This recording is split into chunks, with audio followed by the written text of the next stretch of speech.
ඉදිරි කාරණය ගැන සැලකුව ගත්තොත් ඔබ වහන්සේ ප්‍රවසපු ආකාරයට ඒ ඉතා හොඳ විග්‍රහයක් යෙදුණා. මම හිතන්නේ මේ පෘථග්ජන මිනිසුන්ට ඉතාමත් පැහැදිලි වුණා ඒ සම්බන්ධයෙන්.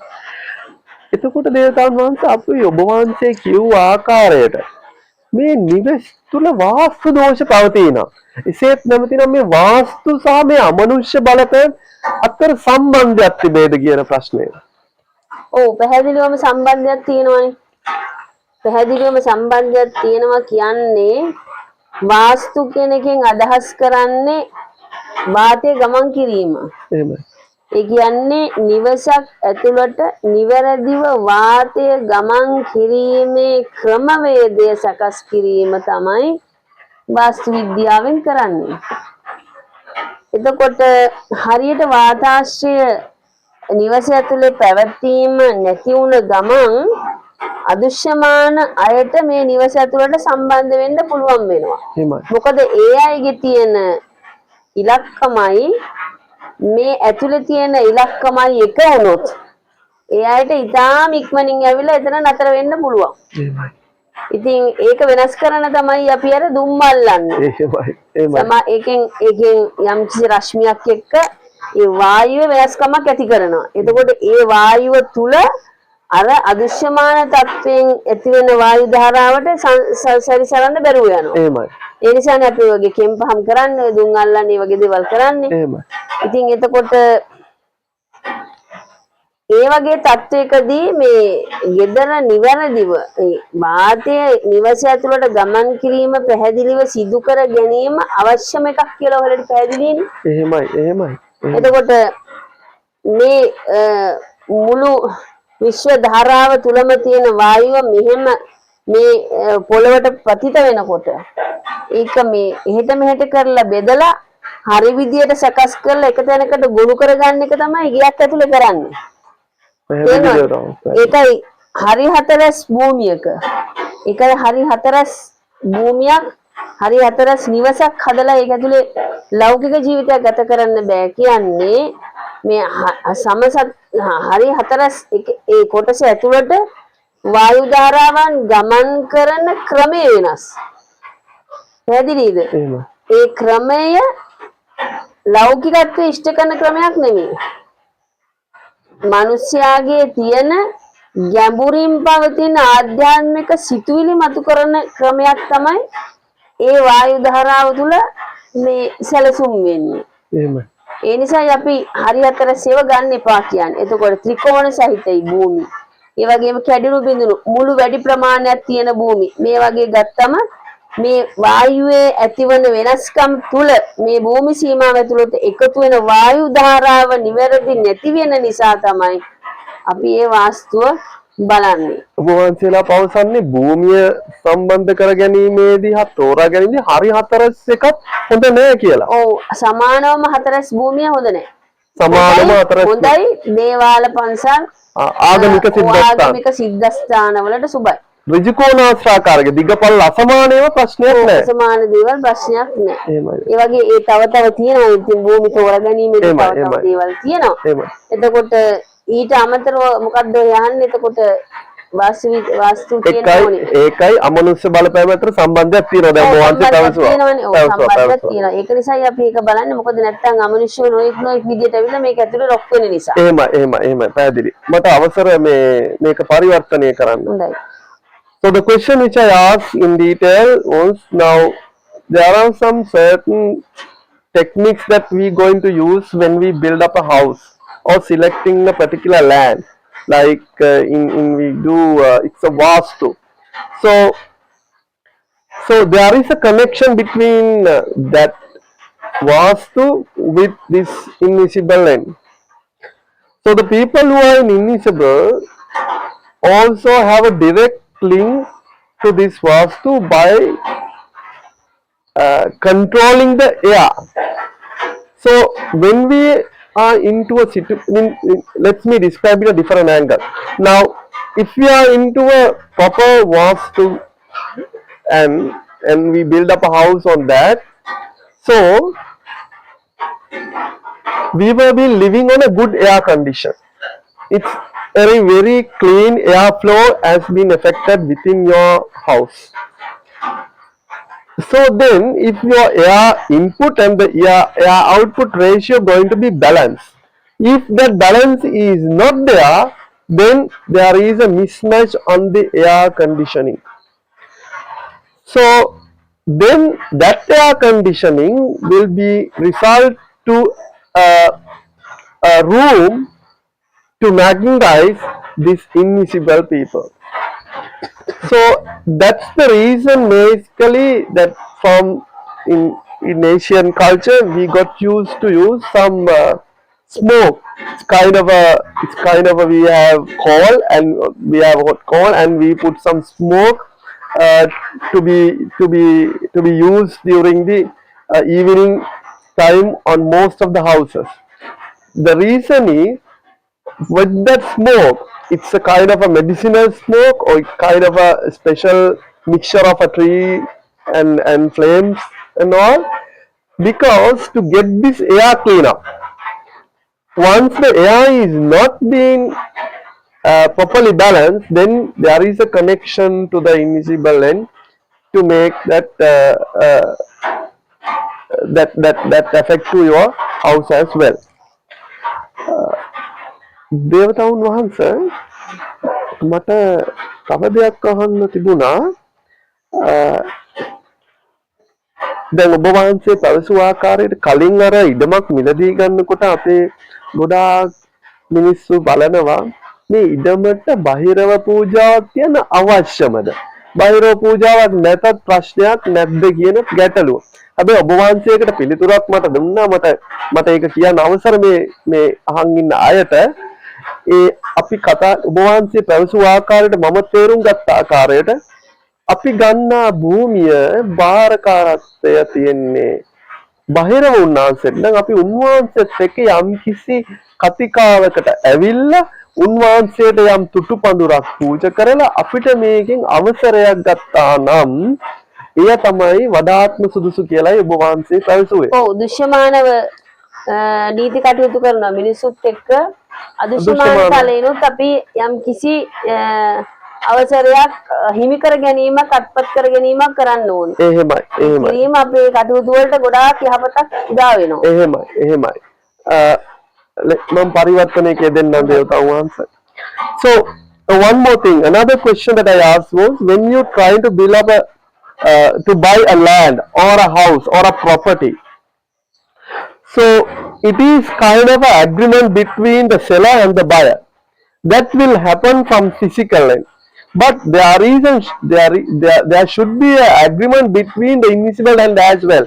So in this land is protected by a god called Bhairava. So you have to have some kind of a deal or some kind of an agreement with him in a very peaceful manner to make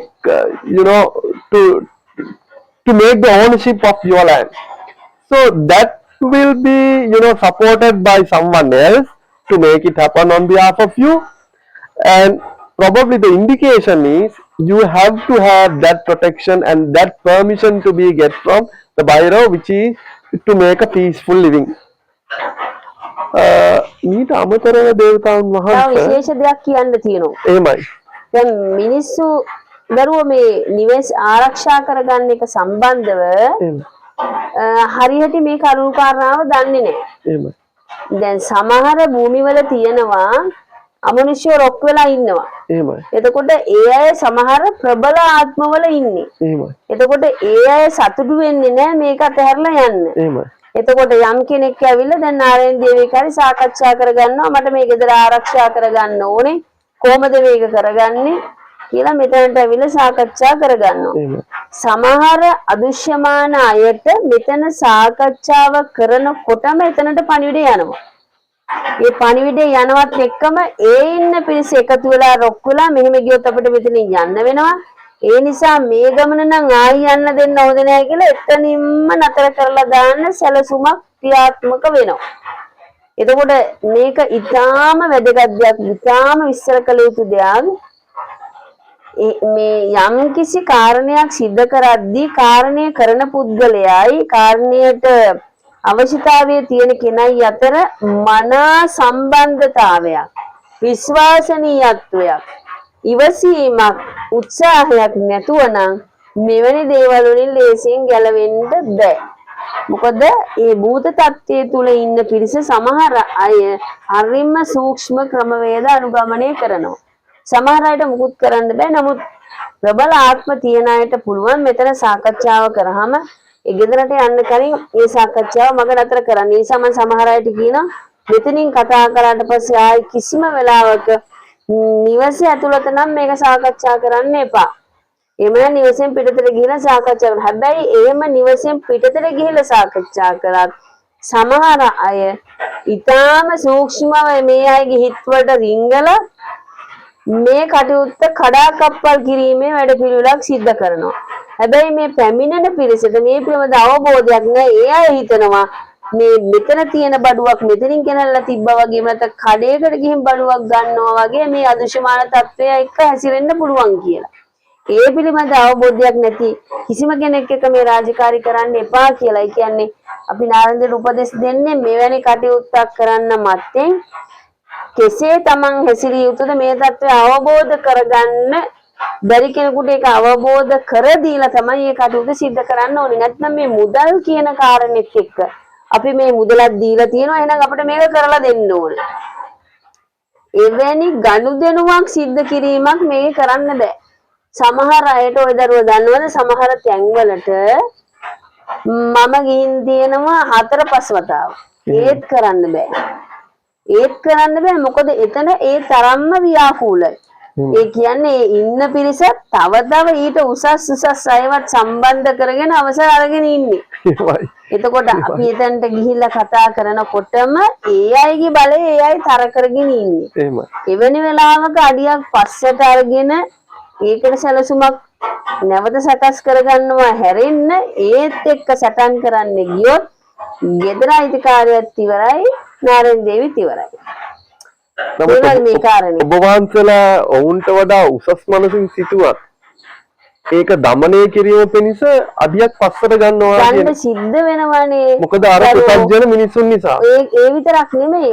දැන් ඔය කතාවට අහලා නැද්ද? මෝඩේ 100ක් එක්ක කතා කරන්න මේ නුවණක්කාරයෙක් එක පුළුවන්. හැබැයි මෝඩයෝ 100ක් එක්ක කතා කරන්න බෑ කියන කතාව අහලා තියෙනව නේද? එහෙම. එක මෝඩයෙක් එක්ක කතා කරගන්න බෑනේ. එහෙමයි. නුවණක් තියෙන 100ක් එක්ක වුණත් 200ක් එක්ක වුණත් ගනුදෙනු කරන්න පුළුවන්. යමක් අවබෝධ කරගන්න බැරි පුද්ගලයෙක්ට මේ ගනුදෙනු කරන්න බෑනේ. ඒ වගේ තත්ත්වයන් ඇති වෙන වෙලාවකදී අඩියක් පස්සට අරගෙන නැවත සැලසුමක් කරගෙන තමයි ආපහු කාර්යයට මඟ පාද ගන්න ඕනේ. එහෙම වෙච්ච තැන් ඕන තරම් තියෙනවා. හැබැයි ඒක මිනිස්සු හැටියට මිනිස්සු අවබෝධ කරගන්න ඕනේ. නැත්නම් මේ අදෘශ්‍යමාන තත්ත්වය තුළ ඉන්න පිරිස මේ මිනිස්සු ආක්‍රමණය කරලා සම්පූර්ණ සිතුවිලි වෙනස් කරලා එක්කෝ නාරයන් දේවී මේ පුද්ගලයා අතර ඔන්න අමනාපකමක් ඇති කරගන්නවා. දැන් සමහර අයට සමහර තැන්වලදී අපි කියලා තියෙනවා වැඩේ කරන්නේ නැහැ කියලා කියන්නේ. අතාරිනවා කියන්නේ. එපා කියන්නේ. මේක ගැන හිතන්න එපා කියන්නේ කියලා උපදෙස් දුන්නාට පස්සේ ඒ අය සාකච්ඡාක බලන දැන් මේ අය හිත අමනාප වෙලා දැන් නම් මේක කරන්නේ. ඔන්න ආපහු සංසුන් වෙලා ඉන්නකොට එකවරම ගෙදර ඇතුළට ගිහින් එකවරම කාරණේ නිදස් කරන්න ඕන. ඒ වගේ සූක්ෂමව කළ යුතු තැන් අනන්තක් තියෙනවා. ඒ නිසා මෙවැනි කටයුතු වලදී මේ බාහිර පුද්ගලයෝ මේක තේරුම් කරගන්නේ නැති නිසා අපි උපදෙස් දීලා තියෙන්නේ නාරයන් දේවට එවැනි කටයුතු වල යෙදෙන්න එපා කියලා. මොකද එය යම් කිසි විදිහක අවබෝධයකට පත් කරගන්න පුළුවන් කෙනෙකුට විතරයි මේක කරන්න පුළුවන්. සමහර අයගේ ගෙදර ආරක්ෂා කරන්න කතා කරන් ගෙදරට යන්නේ නැහැ. ගෙදරට ගියොත් ඔක්කොම ව්‍යාකූල වෙනවා. එතකොට ගෙදර නොගිහින් එයාට කියන්නෙත් නැහැ. මෙතන මේකට අදාළ කටයුතු කරගෙන යනවා. හැබැයි නිවසේ අය දන්නෙත් නැහැ. ඒක නිවසේ හිටිනවා අපි කතාත් කරන්නත් කිව්වා ඒත් අහන්නෙත් නැහැ, බලන්නෙත් නැහැ, කතා කරන්නෙත් නැහැ. මොකද්ද මේ වැඩේ කිව්වනම් කිව්ව වෙලේ කරලා දෙන්න ඕනේ නේ කිය මේකට ඔට්ටු වෙනවා. එහෙමයි. ඔට්ටු වෙලා හිතමනාපෙකුත් ඇති කර ගන්නවා. එහෙමයි. එතකොට මෙතන අපි විසඳගෙන ඉවරලා මේක විසඳලා දෙන්න යනකොට මේ පිට සීතමනාප කරගෙන. ඔයාලට තේරෙනවද මේ කාරණේ? එහෙමයි. මේක ඒ තරම් තේරුම් කරගන්න ඕන දෙයක්. සමහර භූත තත්වයන් මිනිස්යාගේ සිතුවිලි సంతානෙ ආක්‍රමණය කරනවා. එහෙමයි. ආක්‍රමණය කළ සම්පූර්ණ කඩාකප්පල් කරනවා. එහෙමයි. ඒ කියන්නේ දැන් ඒ අයට මෙතනින් යන්න වෙනවා කියලා දැනෙනකොට ඒ අය සම්පූර්ණ එකට ඔක්කොම විධිවිධාන යොදා ගන්නවා. එතකොට නාරෙන්දේගේ පැත්ත බලද්ද එන්නේ නැති වෙනවා. එහෙමයි. ආවොත් මේක යන්න වෙනවනේ. ඒ නිසා එන තැන සම්පූර්ණ වලක්වලා දානවා. ඉතින් ඒ නිසා මිනිස්සු හරියට උත්සාහ වෙන්න ඕනේ, බුද්ධිමත් වෙන්න ඕනේ, උපක්‍රමශීලී වෙන්න ඕනේ. පොඩ්ඩක් අපිට වෙන්නත් ඕනේ නැත්නම් මේක කරන්න හරි අමාරුයි. එහෙමයි. පැහැදිලි. දෙපාර්ශ්වයේ සාකච්ඡා කරගෙන දැන් ඔබට මතකනේ ඔබේ කාරණේදී දවස්තා කීපයක් ආපස්සට ගත්තානේ. එහෙමයි. ආපස්සට අරගෙන නිහඬ වෙලා දැන් ඒ වෙලාවේ නිතර කතා කර කරදර කරා නම් කවද්ද මේක කරන්නේ කියලා ඔබට ජීවිතේට ওই වැඩේ කරගන්න හම්බෙන්නේ. එහෙමයි. පැහැදිලිද? දැන් ඔබ ඒක නිශ්ශබ්දව අතහැරලා වගේ හිටියා. එහෙමයි. ඒ වෙනකොට එක මොහොතින් ඒතර අපි ඒ අදාළ කොටස සම්පූර්ණ වෙනකොට එක මොහොතින් කාරණේ ක්‍රියාත්මක කරනවා. පැහැදිලිද? මොකද සමහර භූත තත්ත්වයන් හරිම සංකීර්ණයි. සමහර අය එහෙම නෑ. සමහර තැන්වල අපි මෙතන ඉන්නවා අපිට යන්න ඕන. අපිට නිදහස් කරන්න. කිසිම කතාවක් නෑ ගියා අදාළ ඒ හිරවෙච්ච තැන් නිදහස් කරා ඉවත් කරපු ගම අද කතා කරා නම් උදේ කතා කරා නම් හවස උලක් ගිහලා වැඩේ කරා නිදහස් කරා ඉවරයි. මිනිස්සු අතරත් එහෙමනේ. යමක් කියලා පැහැදිලි කරන්න පුළුවන් මිනිස්සු ඉන්නවා බැරි මිනිස්සු ඉන්නවනේ. එහෙමයි. එතන බැරි පිරිසක් වුණොත් උපක්‍රමයෙන් තමයි කරන්න වෙන්නේ. එහෙමයි. ඉතින් මේ தත්ත්වය අවබෝධ අනිතක දරුවෝ තව කාරණයක් කියනවනේ. යම් පුද්ගලගේ කර්ම විපාකේ බලපානවනේ. එහෙමයි. කර්ම විපාකයේ ප්‍රබලව යෙදිච්ච තැනකට සක්‍ර දේවේන්ද්‍රයාවත් අත තියන්න බෑ. එහෙම ඔබ වහන්සේලා පැහැදිලි කරා මවට ගහලා පහර දීමක් කරපු තැනක වෙච්ච දෙයකට ඔබ වහන්සේලාට තියා කාටවත් ඒ විපාකයට යන්න බෑ. අපිට තියා බුදුහාමුදුරුවෝ අත තියන්න බැරි විශ්ව දැන් තිබුණා නේද? එහෙමයි. එතකොට එවැනි විපාකයක් තුල ඉන්න කෙනෙකුගේ කාරණයකට අත තියෙනවා කියන්නෙම කාරණයට මැදිහත් වෙන කෙනාට විපාක විඳින්න වෙනවා. ඉතින් එවැනි දෙයක් යම් කෙනෙක් කිව්වොත් මට මේක නිදහස් කරගන්න ඕන කියලා ඊටාම උත්සාහයෙන් කල්පනාවෙන් අදිෂ්ඨානයෙන් කරගන්න ඕනේ. එහෙම නැතුව ඉසල ගන්න බෑ. ඒ නිසා ඒ සාකච්ඡාව හරියටම කරලා ඕනේ එවැනි කටයුතු වලට බාර ගන්න නේ. එහෙමයි. එහෙම නැතුනොත් මේ ඒකට හේතුව තියෙන්න එපයි. ඒකෙන් නිදහස් වෙන්න හේතුව තියෙනවා. හේතුව තියෙනවා කියන එකකින් අදහස් කරනවා එයාට විපාකයේ බරපතල නැහැ. විපාකයේ බරපතල නැත්තම් දාසරයක් ඇවිල්ලා හරි වැඩේ කරගන්නවා. එහෙමයි. පැහැදිලි. ඒ නිසා ඒ විපාකයේ බරපතල නම් කොහොම කරත් කරන්න ඉඩ දෙන්නේ. එතකොට අපි තේරුම් කරගන්න ඕනේ මෙයා ප්‍රබල විපාකයක් තුල ඉඳගෙනයි මෙතනට ඇවිල්ලා මේකට අත ගහන්නේ. එහෙමයි. එතකොට එවැනි තත්වයකදී ඒ අයගෙන් ලබාගත් දේවල් පවා නැවත දීලා නිදහස් කරන්න. එහෙමයි. ඒකට අවශ්‍ය වැඩපිළිවෙලක් ඉදිරියට සකස් කරන්න ඕනි දරුවෝ. එහෙමයි. මටත් ඒ සම්බන්ධයෙන් නාරයන් දේව මුණ ගැහිලා ඒකට ගොඩක් විධාන කියලා තියෙනවා දේවතාවුන්. ඒ වගේ තැන්වල දේව නිදහස් කරලා දීලා නිකන් ඉන්න ඕනේ. තේරෙනවද? එහෙමයි. මොකද ඒ වගේ දේවල් අත ගහන්න ගියාම නැවත නැති කරදර ඇති වෙන නිසා. එහෙමයි. දැන් ඔබ වහන්සේ මතු කරපු කාරණාව ඇත්තටම මට මේක පරිවර්තනයක යෙදුනොත් එහෙම ඇත්තටම එය පැය භාගයක විතර වගේ පරිවර්තනයක යෙදෙන්න විශාල විග්‍රහයක් කරන්න. ඒ නිසා මම මේ හිතුණා දේවතාවුන් වහන්සේ එම පරිවර්තනය මම වෙනම වැඩසටහනක තනියම ගෙනෙන්නම්. මොකද මේක ඉතාමත් තේරෙන ආකාරයෙන් සරලව දෙන්නව නිසා. මොකද ඒක පුද්ගලිකව මටත් බලපාපු දෙයක් නෙවෙයි. So this particular end, I am going to describe the thing which God is emphasizing just after in a separate translation after a separate YouTube blog. දේවතාවුන් වහන්සේ අද අපි මං හිතන්නේ සාකච්ඡාවේ යෙදුනේ ඉතාමත් බරපතල කාරණයක්. මේ ගෙවල් ආරක්ෂා කිරීම සහ මේක අවශ්‍යද නැද්ද කියන කාරණාව. දේවතාවුන් වහන්සේ අද ඔබ වහන්සේලාට මේක ඉතාම කෙටියෙන් මම අහන්නේ අපි මේ ලෝකයේ පැවතිච්ච කල් පැවතගෙන එන කාල පරාසය ඇතුළත අපි ගමුකෝ දැනට වසර 500ක් විතර කාලයකට ඉහත ගොඩාක් කාලය නෙමෙයි 500ක් විතර අපේ පෙර රජ දවසේ ඉන්න කාලේ ගත්තාම මේ වගේ අදෘශ්‍යමාන බලවේග විසින් කිරියර කිරි මේ ගෙවල් ආරක්ෂා කිරීම ඒවත් තිබෙන්න ඇති. ඒ කාලේ දැන් කාලේ මිනිස්සුන් අතර ඉතාමත්ම දැඩි වෙනස්කම් ස්වභාවයක් උසුලනවා දේවතාවුන් වහන්සේ. එතකොට අපේ පරණ මේ ලංකා භූමියේ පරණ මිනිස්සු කොහොමත් ගයක් හදනකොට හරි ඒ අදාළ ඉඩමක් ගනිද්දී හරි මේ කියන වත්පිළිවෙත් වල නියත වෙලා තිබුණා. මොකද ඒකට උදාහරණයක් විදිහට මගේ සීයලා ඊට කලින් හිටපුවත් ඒ දේවල් කරලා තිබුණා. ඒකට ඒ දේවල් ඒ තාත්තගෙන් පුතාට පැමිණෙනවා වගේ කරගෙන ආවා. නමුත් දේවතාවුන් වහන්සේ මේ දැන් මේ කාලය තුළ මිනිස්සු ඉතාමත් කාර්යබහුල වෙලා මිනිසුන් ඉතාමත් නොඑක් දේවල් වල මුදල් පසුපස සම්බා යන්න ගින් මේ දේවල් අතපසු කරගන්නවා. මේ දේවල් වල ඇත්තටම අවශ්‍යද නැද්ද කියන ප්‍රශ්නයත් උන් මතු කරගන්නවා. මම අහන්නේ දේවතාවුන් වහන්සේ ඉතාම කෙටියෙන් ඔබ වහන්සේලා මේ පු탁ජන මිනිසුන්ට දෙන්න තියෙන්නේ මොන වගේ ආකල්පයක්ද මේක ඇත්තටම ඔබ විසින් කළ යුතු දෙයක්ද නැද්ද? එසේත් නැතිනම් ඔබලා ඔබ වහන්සේ පැහැදිලි කර ආකාරයට අමනුෂ්‍යත් එක්ක ඒ අදාළ අයත් එක්ක මේක ඉන්නවද නැද්ද? ඔබතුමන්ලා දෙන පණිවිඩය කුමක්ද මේකෙන් මේ පු탁ජන මිනිස්සුන්ට මේ අද කාලේ ජීවත් වෙන අයට? ඒකෙදිම සරලවම කිව්වොත් ජීවත් වෙලා ඉන්න ටික කාලේ මොකටද වද විඳින්නේ? එහෙමයි. Tamante ක්‍රමයේ හැබැයි හරි ක්‍රමවේදයක් නැතුනොත් එතනදී මිනිස්සු අපහසුතාවයටපත් වෙනවා. ඒ වෙනුවෙන් තමයි ඒක ගැන කල්පනා කරලා තමයි මේ චිත්තරණේ මේ කන්නගේ අසපුව නිර්මාණය කරන්න අදහස් කළේ.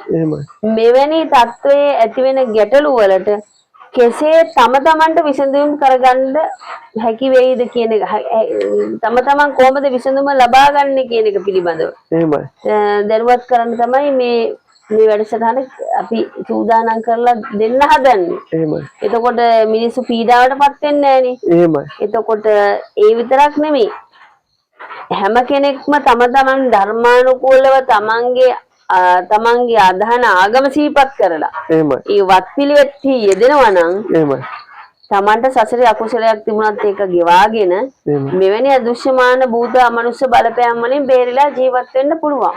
දැන් මේවා ඊටාම බරපතල විදිහට තිබිච්ච වෙලාවකනේ බුදුරජාණන් වහන්සේ මේ ලංකාවට වැඩම කරලා මේ සියලු යක්ෂ භූත කොට්ටාස මහියංගනෙට පළවැහැරි. මොකද ඒ අවස්ථාව වෙනකොට අමනුෂ්‍ය ගහණය වැඩි වුණා. ඒ වගේ යුගයන් අපිට ඉදිරියේදී එන්න පුළුවන්. අමනුෂ්‍ය ගහණය වැඩි වුණොත් ලෙඩ රෝග ඇති වෙලා විශාල කරදරවලටපත් වෙනවා. ඒ වෙලාවේ බේර ගන්න බැරි වෙලාවකනේ උන්වහන්සේ වැඩියේ. ඒ වගේ තත්වයන් ඇති වෙන එක වළක්ව ගන්න අපට පහසුවෙන් කරන්න පුළුවන් දේ තමයි මේ අපි මඟ පෙන්වලා දෙන්න හදන්නේ. එතකොට ඒක ඊටාම අවශ්‍ය දෙයක් නිසා. ඉතින් නමුත් හරි ක්‍රමවේදය තමන් හොයාගන්න ඕනේ.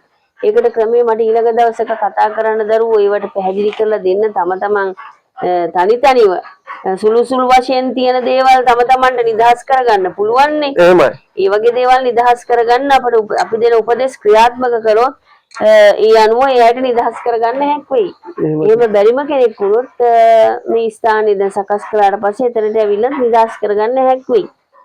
එහෙමත්ම බැරි එකක් වුණොත් විතරයි නාරයන් දේවිට කතා කරලා විසඳුමක් කරගන්න ඕනි. නැත්නම් අද මේ කතාව අපි මේ ගැන සාකච්ඡා නොකර හිටියේ මේක සාකච්ඡා කරපු ගමන් හැම කෙනෙක්ම උත්සාහ කරනවා නාරයන් දේවිට කියලා මේක ආරක්ෂා කරගත්තා නම් හොඳයි කියලා.